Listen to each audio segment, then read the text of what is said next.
What a night! From teary tributes to wild performances, the 2025 Rock and Roll Hall of Fame had it all. Dun, dun, dun, dun, dun, dun, dun. Let's break down the best and most unforgettable moments.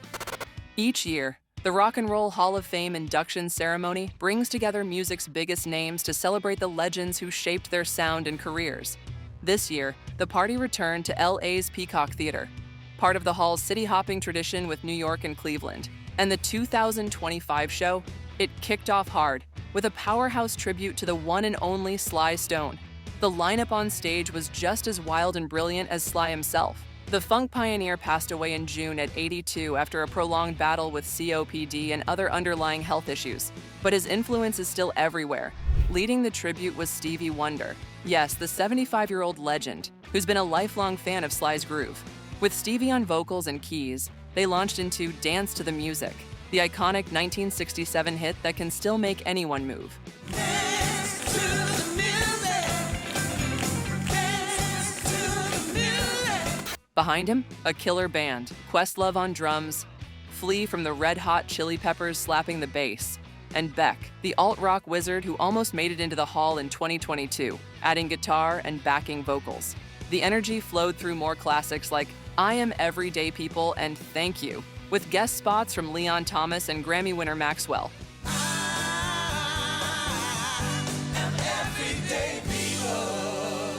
And just when you thought it couldn't go higher, Jennifer Hudson literally took it higher. The Oscar winner strutted on stage and blew the roof off with her powerhouse vocals. We'll take you higher. Baby, baby, baby, like my fire. Next up, rock royalty gathered to honor one of the genre's most underrated powerhouses, Bad Company. A lineup straight out of a classic rock dream took the stage.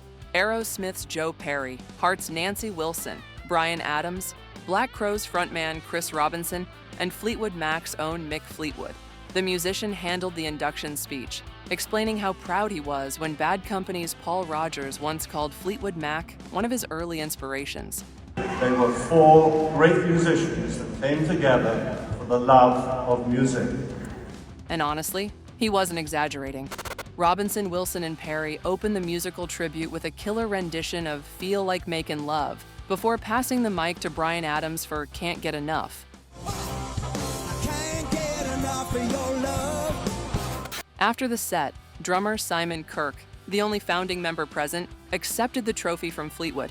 He got emotional as he paid tribute to his late bandmates Mick Ralphs and Boz Burrell, holding back tears while remembering the brothers he'd rocked with for decades. Sadly, frontman Paul Rodgers couldn't attend due to health issues. The singer, who's survived over a dozen strokes in the past decade, shared, "I have no problem singing. It's the stress of everything else. Thanks for understanding." This June, guitarist Mick Ralphs passed away at 81, years after a 2016 stroke ended his touring days. Founding bassist Boz Burrell died in 2006, but their spirit was clearly alive in every note played that night. Hip-hop legends Salt-N-Pepa added another crown jewel to their legacy, being inducted with this year's Musical Influence Award. Back in the late 80s and early 90s, these trailblazers changed the game. They became the first female rap act to go gold and platinum with their debut Hot, Cool, and Vicious, powered by the iconic Push It. Introducing them was none other than Missy Elliott, who summed it up perfectly. These three women are the bricklayers to that foundation that holds hip-hop together. They gave us their shoulders to stand on. And this time, it was a full reunion. Salt-N-Pepa and Spinderella herself, who also made history as the first female DJ ever inducted into the Rock Hall. Before taking the mic for their speeches, the trio hit the stage for a throwback performance that lit the place up. Spinderella got her own moment to shine behind the decks, and then En Vogue joined in for their 1993 collab What a Man. For the grand finale, their original producer Herbie Lovebug Azor jumped in to lead the crowd through one last dance to Push It. So epilepsy and we're in effect. Want you to push it back. When the music stopped, Cheryl Salt James got real in her speech, revealing that the group is still fighting for the rights to their master recordings. As we celebrate this moment, fans can't even stream our music. It's been taken down from all streaming platforms because the industry still doesn't want to play fair. Salt-N-Pepa have never been afraid of a fight, And if this night proved anything, it's that these women still own the stage and the conversation. TV legend David Letterman took the stage next to honor his longtime friend, Warren Zevon. It was the perfect pairing. Their friendship went back decades, all the way to 1982, when Zevon first appeared on Late Night with David Letterman. Boy, we're delighted that he's here with us tonight. It's a real thrill for us now to introduce Warren Zevon. Over the years, Warren became more than just a guest. He was part of the Late Show family. Their bond hit a heartbreaking note in 2002 when Zevon made his final Late Show appearance, just after being diagnosed with terminal lung cancer. During that unforgettable interview, Letterman asked what had changed for him. You're reminded to enjoy every sandwich and every minute of playing with the guys and being with the kids. That line became both his life motto and the title of a 2004 tribute album. Letterman was tearful as he showed the crowd a guitar that Zevon gave him later that night. He ended his heartfelt induction simply, but powerfully. Congratulations, Warren. Thank you for everything. Enjoy every sandwich. Then the Killers took over, paying tribute with a fiery rendition of Zevon's classic, Lawyers, Guns, and Money. I don't know. She was with the Russians too. And if that wasn't enough star power, the night cranked up another gear with the White Stripes induction. No, the reunion fans dreamed of didn't happen, but the moment still rocked. 21 Pilots blew the roof off with their version of Seven Nation Army. And I'm bleeding, right before the Lord. And later, Olivia Rodrigo and Feist gave a tender mid-crowd acoustic take on We're Gonna Be Friends. About the bugs in the alphabet. When I wake tomorrow, I bet you and I will walk together again. When it came time for the official induction, Detroit icon Iggy Pop led the crowd in a Seven Nation Army chant before reminiscing about first meeting the duo. Dun, dun, dun, dun, dun, dun, dun. Drummer Meg White kept her streak of privacy, skipping the ceremony. However, Jack White represented them both, dressed in the band's signature red and white. He shared that Meg had actually helped him write the speech. To the young artists, I want to say, get your hands dirty and drop the screens and get out in your garage or your little room and get obsessed.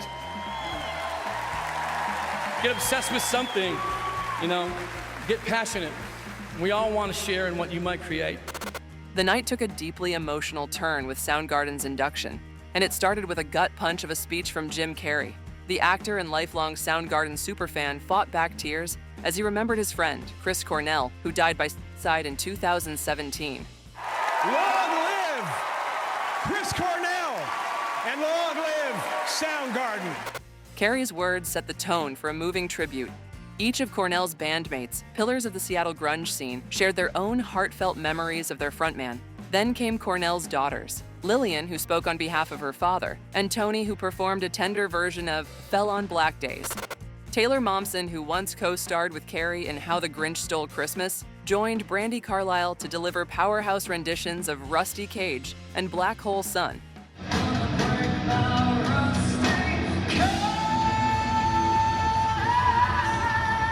The performance felt like both a farewell and a celebration, a reminder of how much Cornell's voice still echoes through rock history. Bassist Hiro Yamamoto also took a moment to speak from the heart and from history. Thanks to my parents, whose story is American citizens who were rounded up and placed into prison camps just for being Japanese during World War II. Well, that affected my life greatly, and it really echoes strongly today. Let's not add another story like this to our history. Outkast didn't perform together for the first time since 2016, as some fans hoped. But Andre 3000 and Big Boi still stood side by side, surrounded by friends and collaborators, grinning like two kids who never really left the basement.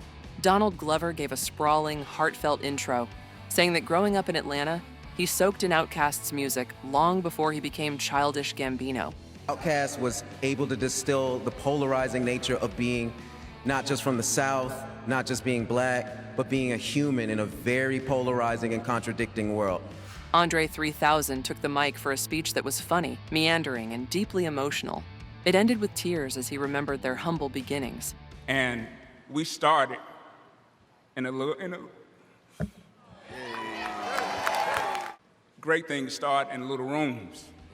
Andre sat out the performance, but Big Boi, rocking shorts and a fur coat, kicked off a wild ride through Outkast's discography.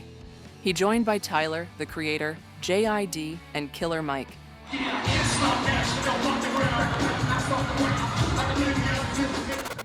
Janelle Monáe brought the groove with a high-energy "Hey Ya."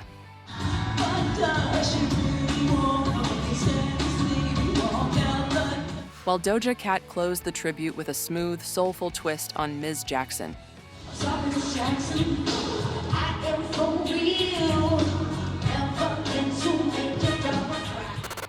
After 17 years and 3 ballots, Cyndi Lauper also finally got her moment. The institution celebrated her electric mix of new wave, synth pop, and hard-on-sleeve ballads. She was introduced by Chappell Ron, whose bright red hair and theatrical style perfectly echoed Lauper's own spirit. Ron's outfit, a glittering top, chandelier headdress, and a skirt covered in newspaper clippings, turned out to be a nod to Lauper's True Colors music video. Tonight, we honor a woman who redefined what a pop star could look like, sound like, sing like, and be. Then, Lauper herself hit the stage, starting with a stunning True Colors, raising her fist high at the end.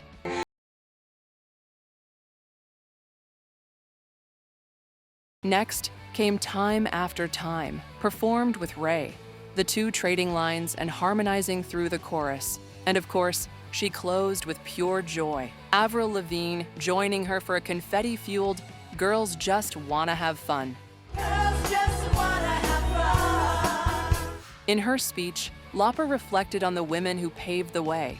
I just want to say that I know that I stand on the shoulders of the women in the industry that came before me, and my shoulders are broad enough to have the women that come after me stand on mine. After nearly 2 decades of waiting, Cyndi's moment finally arrived. Colorful, powerful, and unforgettable.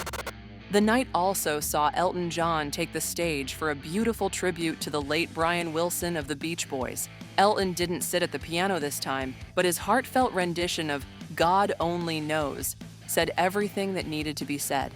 You never need to doubt it. He was backed by a stellar band, featuring Don Was on stand-up bass and drumming legend Kenny Aronoff. Wilson, one of pop's purest visionaries, passed away on June 11, 2025, at the age of 82. It was a fittingly heartfelt moment to close out a night celebrating music's greatest dreamers. And that's a wrap on the 2025 Rock and Roll Hall of Fame induction ceremony. Which moment hit you hardest? Drop it in the comments, and as always, stay awesome.